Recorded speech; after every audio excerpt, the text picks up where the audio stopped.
Ahoi! Head uut aastat kõigile! Kuidas teiga uue aasta vastuvõtmine möödus?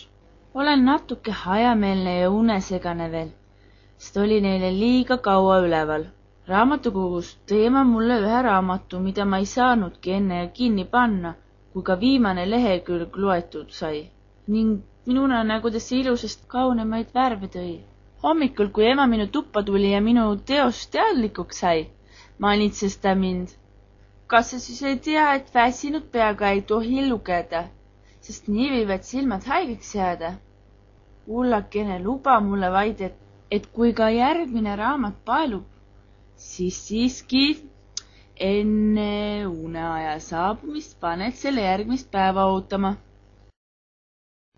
Akordioniõpetajad ma pole veel endale leidnud, aga kutsikaga mängides meenus mulle üks lugu, väike trauma, millest ma tahtsin üle saada. Nimelt, kui ma 2 korda väiksem veel olin, siis mul oli suur soov saada ooperilauljaks. Aga kiljuda ma siis ikka oskasin, kuid laulda veel siiski vististi ei osanud.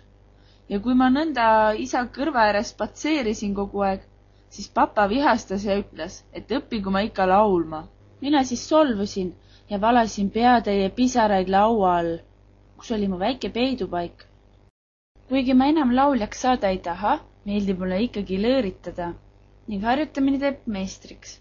See tähendab, ma läksin nüüd koori, lastekoori ning esimeses tunnis peale hingamisharjutuste tegemist dirigent jagas meile ühe regivärsi noodid. Vere, vere, päevakene, elle